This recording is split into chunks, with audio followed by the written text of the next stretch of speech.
pakai nabi. Bayangkan. Bagaimana dia nggak masuk neraka orang ini? Ya. Subhanallah, benar-benar kita tidak bisa menilai orang hanya spontan dari penampilannya.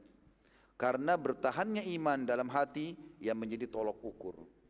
Antum kalau sudah benar teman-teman di jalan Allah ini, tugasnya istiqomah dan sampai mati. Nggak ada negosiasi. Nggak ada lagi main-main. Nggak ada lagi coba-coba dosa, udah selesai. Istiqomah sampai mati, karena ini bahaya.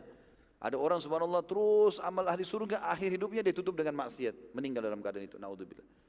Ada orang sebaliknya, ahli neraka perbuatannya tapi di akhir hidupnya dia taubat. Lalu dia masuk surga. Maka harus hati-hati. Pelajaran besar dari Nahar ini, sahabat Nabi loh, da'inya Nabi, murtad, subhanallah. Yang ketiga suku Tai. Nabi SAW mengirim juga pasukan menyerang wilayah Tai pada saat itu. Adi bin Hatim, pemimpin suku Tai, menyampaikan kepada beberapa pendeta yang tinggal di gereja, ini orang-orang Nasrani mereka, tapi turunan Arab. Adi bin Hatim, ini pemimpin mereka, menyampaikan kepada beberapa pendeta yang tinggal di gereja sekitar pintu gerbang kota Tai, kalau kalian melihat pasukan muslimin, maka beritahukan kepada saya. Pada saat mereka melihat bendera kaum muslimin, maka pendeta-pendeta tidak ngerti kenapa Adi bin Hatim minta disampaikan. Maka disampaikanlah, ternyata Adi melarikan diri ke negeri Syam bersama anak-anak dan istrinya. Sementara sukunya semua ditinggalkan sama dia. Muslimin tiba di Tai, menyerang, mengepung sampai akhirnya menang dan menguasai seluruh wilayah Tai. Termasuk yang dijadikan tawanan perang adalah adik perempuannya Adi. Semua tawanan diikat di masjid di Madinah pada saat itu. Dan mereka dibiasakan oleh Nabi SAW semua tawanan untuk dengarkan ayat Quran, lihat muslimin sholat gitu kan. Pada saat Nabi SAW melewati tawanan, dan ini tradisi Nabi SAW habis sholat melewati mereka, tawarkan Islam, suruh berikan makanan, ada yang luka diobati. Maka adik perempuannya Adi menegur Nabi SAW sambil berkata, wahai Muhammad, aku adalah fulana, anak pemimpin kaumku. Ayahku telah wafat dan kakakku ya sebagai pengganti telah melarikan diri. Nabi SAW lalu berkata, siapa yang kau maksudkan melarikan diri? Kata si perempuan tadi, Adi, kakakku, Adi bin Hatim. Nabi SAW bersabda, Adi bin Hatim yang telah lari meninggalkan Allah dan Rasulnya.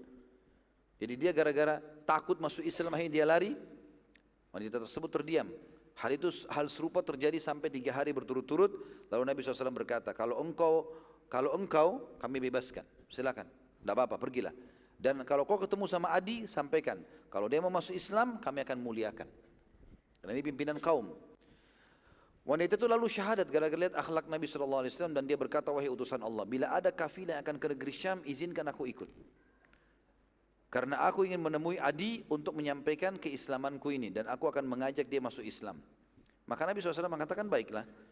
Pada saat ada kafilah mau pergi, Nabi SAW izinkan wanita tersebut pergi, lalu dia pun menemui Adi kakaknya. Maka ia berteriak dengan suara keras pada saat melihat Adi dari jauh. Dia mengatakan, wahai zalim, wahai pengecut, engkau telah meninggalkan kami dan hanya membawa istri dan anak-anakmu saja. Maka Adi berkata, sungguh benar semua yang kau ucapkan, aku yang salah. Gitu kan? Di sini teman-teman sekalian, perlu juga kita ambil pelajaran dari kisah ini, sedikit saja ibrahnya di situ. Kalau orang salah dan mengakui salah teman-teman, bagaimanapun marahnya orang yang sedang benar, dia bisa lunak. Tapi yang jadi masalah kalau antum salah, antum tidak mau mengakui, gitu kan. Si adik di sini, adiknya lagi marah, tapi akhirnya dia jadi lunak. Lalu dia mengatakan, wahai Adi, sesungguhnya aku telah datang dari sisi manusia yang sangat baik. Belum pernah aku menemui manusia seperti Muhammad. Orangnya santun, baik, tawanan dikasih makan. Saya pun dibebasin sampai saya masuk agamanya. Adi berkata, adikku termasuk manusia yang berakal. Lalu aku bertanya padanya, apa pendapatmu kalau begitu? Jadi maksudnya adiknya ini memang wanita yang dewasa. Biasa diajak musyawarah sama Adi.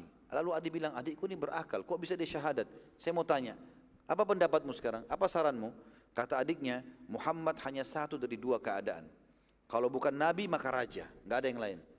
Bila Nabi, maka demi Allah kemuliaan mana yang bisa mengalahkan engkau menjadi sahabatnya? Bila ia raja, maka demi Allah aku mendapatinya manusia yang sangat dermawan. Maka tidak ada kebaikan yang akan terharamkan untukmu. Kau akan dapat semuanya.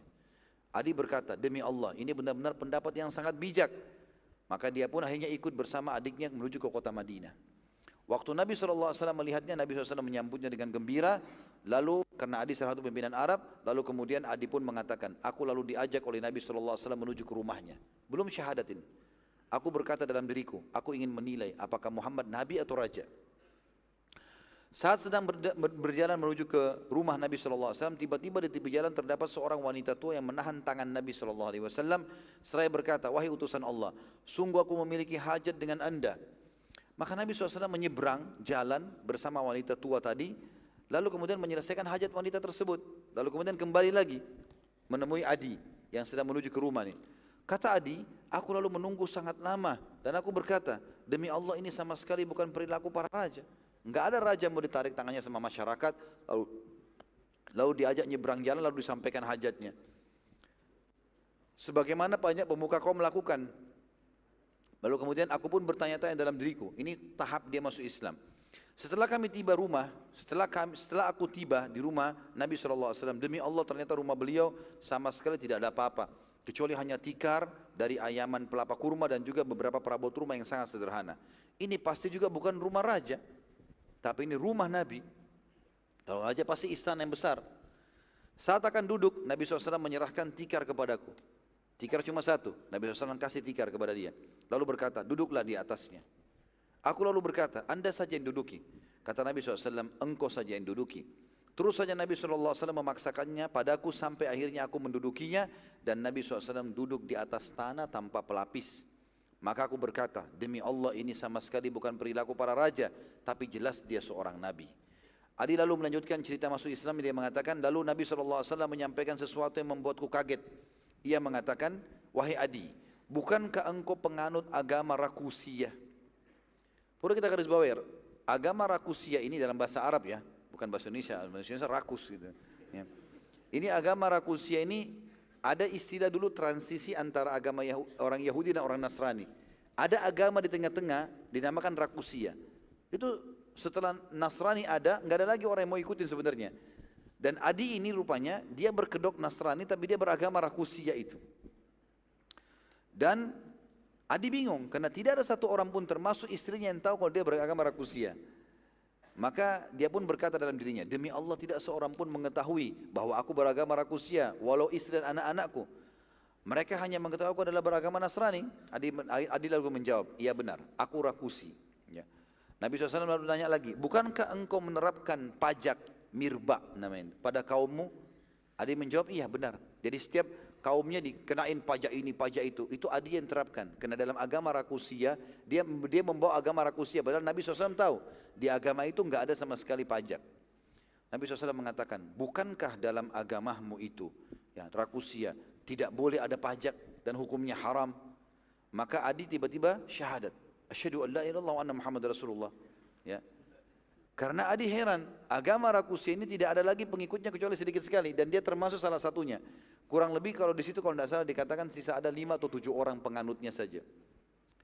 Maka dia pun syahadat gara-gara itu. Saat sholat setelah tiba, Nabi SAW mengajak Adi ikut sholat. Karena sudah syahadat, ayo ikut sholat. Nabi SAW sengaja dalam sholat membaca surah At-Taubah ayat 31. Ini yang Nabi baca dalam sholat, sengaja. Karena tahu Adi ini seorang pendeta yang memahami agamanya gitu. A'udzu billahi minasyaitonir rajim. At-Taubah 31. Ittakhadhu ahbarahum wa ruhbanahum arbaban min dunillah. Ittakhadhu ahbarahum wa ruhbanahum arbaban min dunillahi wal masih ibn Maryam wa ma umiru illa liya'budu ilahan wahida. La ilaha illahu subhanahu amma yusyrikun. Mereka menjadikan orang-orang alim dan rahib-rahib mereka sebagai Tuhan selain Allah. Dan juga mereka mempertuhankan Al-Masih putra Maryam. Padahal mereka hanya disuruh menyembah Tuhan yang Esa. Tidak ada Tuhan yang berhak disembah selain Dia. Maha suci Allah dari apa yang mereka persekutukan.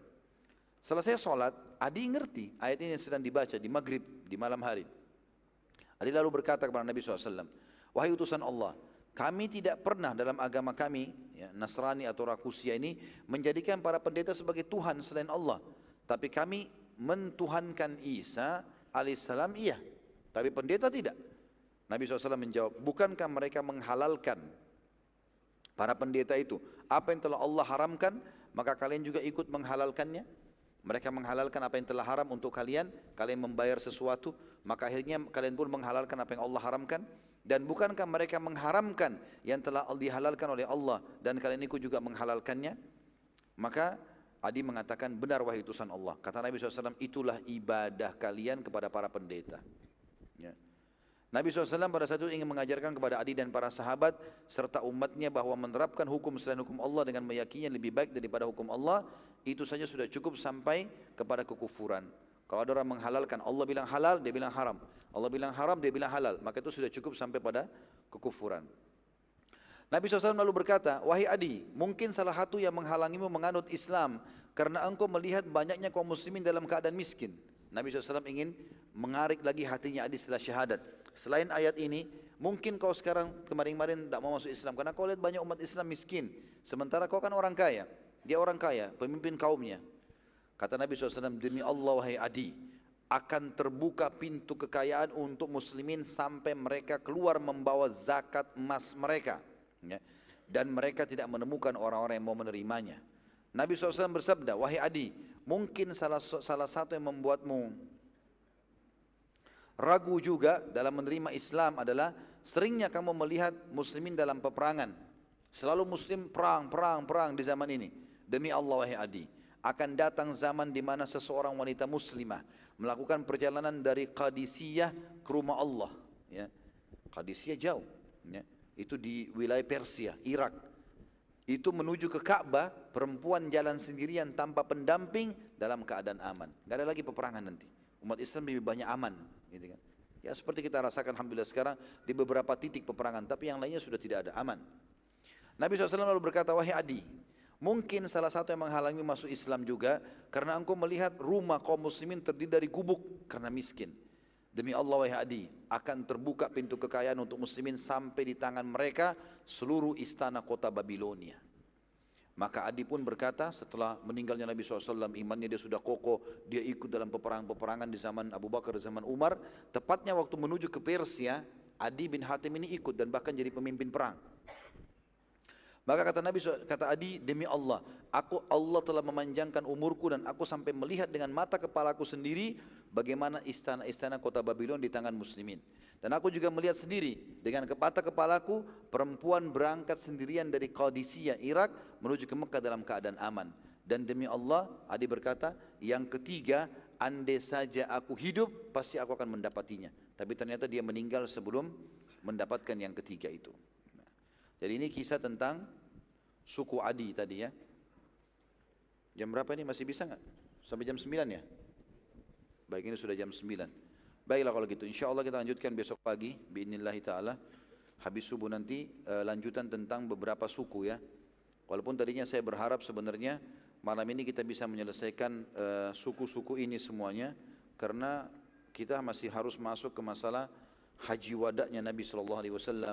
Kemudian prosesi-prosesi sebelum itu, setelah itu, lalu kemudian kematian Nabi SAW. Ini semuanya seharusnya bisa diselesaikan.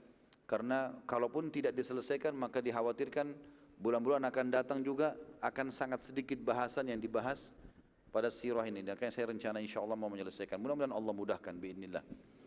Baik, begitu saja insya Allah. Untuk pertanyaan mungkin kita akan berikan kesempatan pada keesokan harinya.